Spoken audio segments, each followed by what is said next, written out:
Paham? Nih Bu, saya kasih lagi dalil kedua Bu.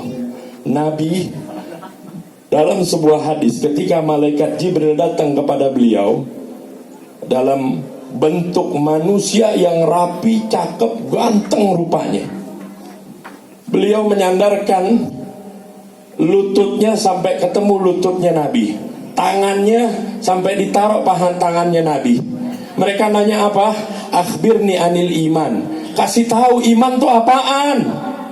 Ya Muhammad, akhbirni anil iman. Dijawab sama Nabi, antu'mina billah wa malaikati, iman kepada Allah, iman kepada malaikat, iman kepada kitab, iman kepada rasul, iman kepada hari akhir. Begitu bicara masalah qada dan qadar, beliau ulangi, wa tu'mina, dan kau iman kepada takdir baik dan takdir buruknya. Kenapa Nabi ulangi lafaz tu'mina? Kau iman, biar kita namanya umat lebih peka, biar kita umat lebih perhatian. Karena banyak yang terombang-ambing, akidahnya goncang dalam masalah ini. Jelas? Paham? Jadi gak usah dipercaya, mau Joyo Boyo ke, mau Sabdo Palon ke, mau Power Ranger ke, mau Huluk ke, Spiderman lagi, masa bodoh, gue gak pusing. Coba ente lihat, gak ada tuh yang ente lihat di media sosial doain keluarga kita, gak ada. Ngedoain buat mereka yang tertimpa musibah, diingetin, dinasehatin, gak. Dilariin ke ramalan tolol. Ramalan tolol. Nih Bu, yang pertama Bu. Nih yang kedua ada lagi. Apaan Beb? Nih, yang kedua, orang bilang, nih grup Bani Kupret juga yang ngomong. Dia bilang apa ya? Dia bilang Quran udah kalah dengan ilmu pengetahuan dan teknologi Bu. Quran, hadis Nabi sudah kalah dengan iptek. Umat Islam keder ngejawab. Oh iya bagaimana ya? Yang tolol, oh iya juga ya. Yang kritis, nggak mungkin. Quran kalah. Contohnya alat USG buat mendetek bayi, kan ketahuan tuh laki perempuan. Itu gara-gara itu dia bilang Quran kalah sama sains, Quran kalah sama ilmu pengetahuan. Sekarang kita jawabnya bagaimana? Gampang Bu. Quran udah jauh-jauh hari ngomong, summa khalaqnan nutfata 'alaqatan fa khalaqnal 'alaqata mudghatan fa khalaqnal mudghata idhaman fa khasawnal idhama lahma summa ansha'nahu khalqan akhar. Dari mani jadi segumpal daging, jadi segumpal darah, jadi segumpal daging, kemudian berbungkus tulang, itu daging, jadilah manusia atau makhluk baru. Saya mau nanya, ini alat dulu ada apa Quran dulu ada? Yakin nggak?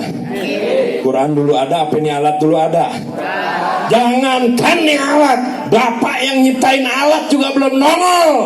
Quran sudah mengatakan. Paham Pak? Paham Bu? Norak lu.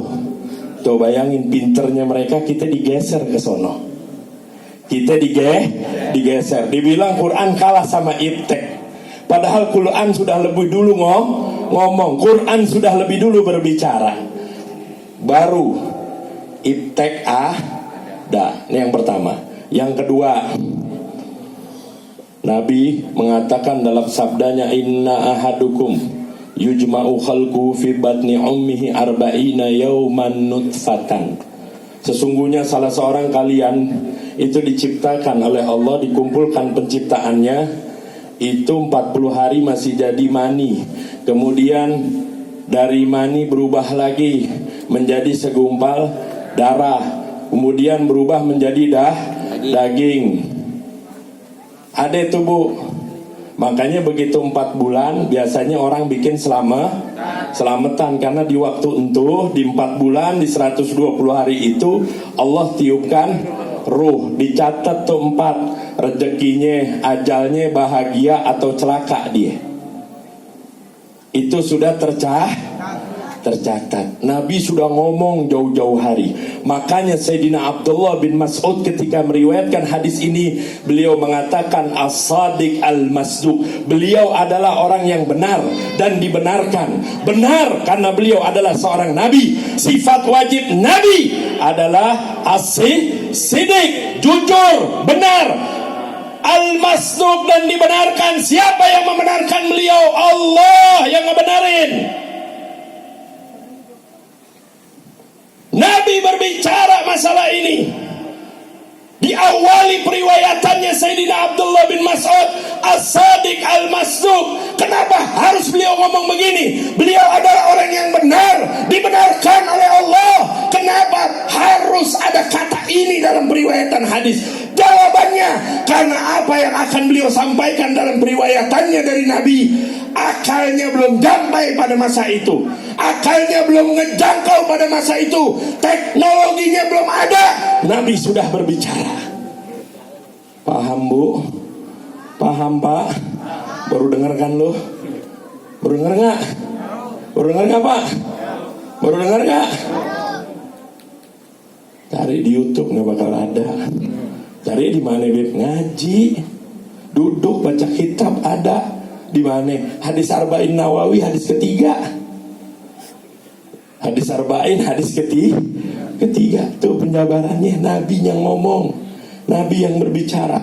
Alat tuh belum nongol, Nabi sudah berbicara. Tuh. Terus kemudian kita lihat isi konteks hadisnya. Dalam hadis itu diceritakan ketika itu ditiupkan roh, dicatat, diberi ketetapan 4 oleh Allah, ajalnya, rezekinya, amalnya, dia orang celaka, orang bahagia. Aneh mau nanya, alat deteksi janin USG mampu nggak? Tahu nggak ajalnya dia?